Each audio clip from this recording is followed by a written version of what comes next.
I asked my doctors there, what is the chance of a good outcome? Have you seen this?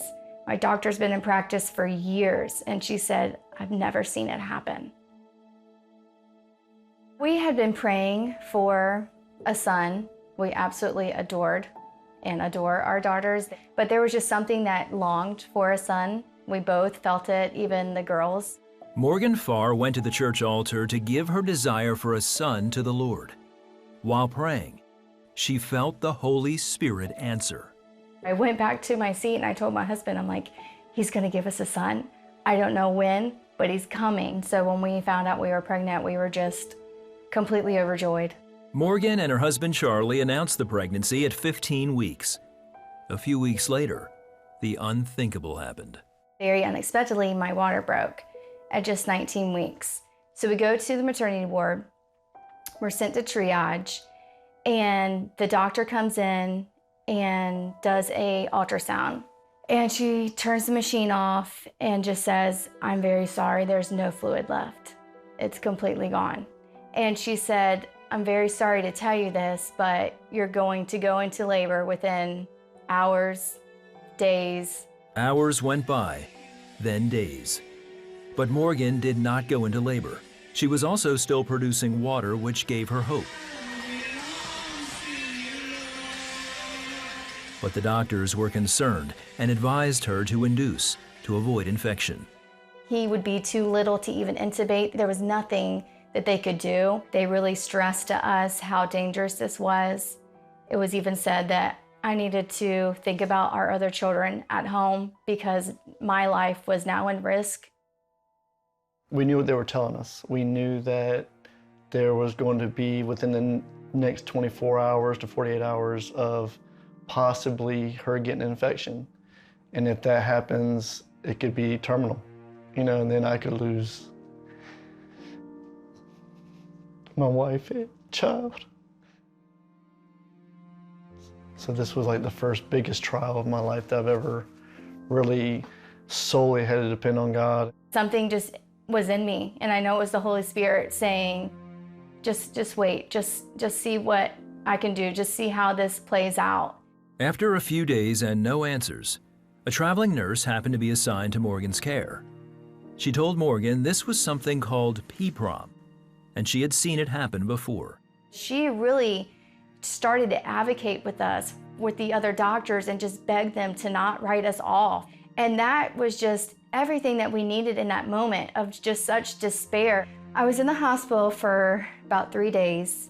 Nothing had happened.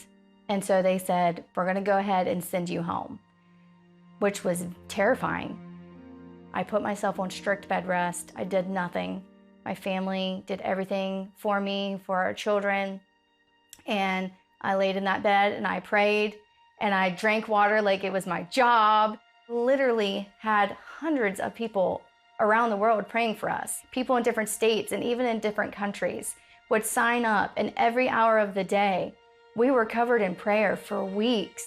And that was amazing because being on bed rest, you feel helpless. It is very emotional. You're in that room, in that bed, by yourself. That's when the devil can really wreak havoc. And there were just many times where it was just me and the baby, and I had to just turn the worship music on and it would just play for hours. And so I had to follow up with my doctor. And at that point, we were just hoping that everything would seal and that there would be amniotic fluid in the next scan. But the ultrasound showed there was still no fluid, yet her baby still moved within her. One of Morgan's doctors supported her decision to continue the pregnancy, but another had a different opinion. He was very worried about me and highly, highly pressured us to abort. Best case scenario, if the baby did somehow survive, it would be a damaged survivor. We knew that we weren't going to go the route that they really want us to go. And we stood firm on that no matter what or how our baby came out, we were going to love it no matter what.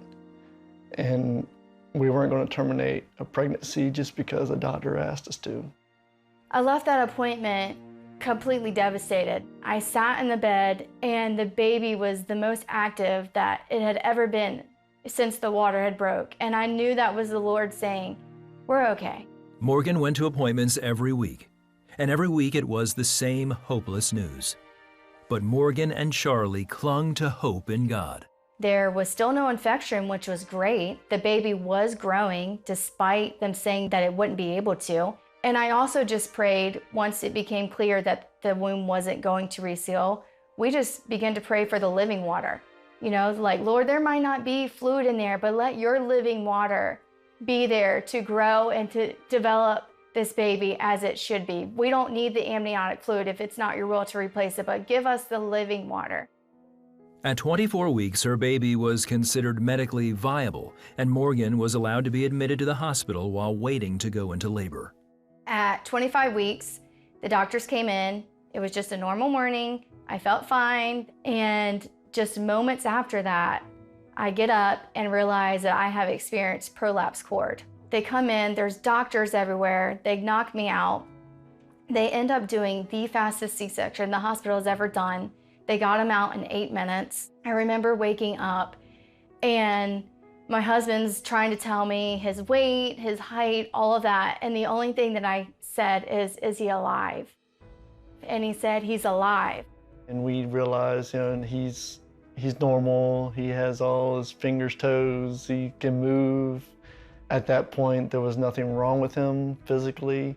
That just fueled us. I knew that he was going to be okay because the Lord had kept him this far and he was promised to us. And so surely, because the Lord's hand was upon him this entire time, he was going to be with him and he was going to be okay.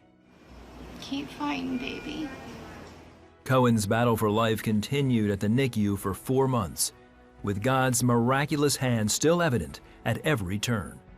Our biggest struggles and goals in the NICU were trying to get him to gain weight. We're trying to get his lungs in a healthy place and to try to protect and take care of his eyes.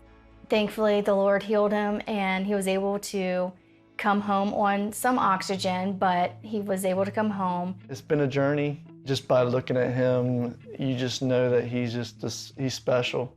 We have some struggles that we have to overcome, but we've seen how far God has brought him from just 1 pound, 12 ounces and 12 inches. And that just grows our faith to say, but look what God did. So looking now at him and you see this beautiful, healthy, thriving little boy that could have never been here, I'm just so thankful for the leading and guiding of the Holy Spirit, that we didn't give in to abortion, that we didn't give in to induction. Always fight for what you feel in your gut and in your heart. And you know that you've heard from God and you have faith that God is giving you a word or spoken of your life, then to stand firm on that. Your situation may try to steal a lot of things from you, your peace, your joy, but don't let it steal your hope, because I can't imagine our life without him.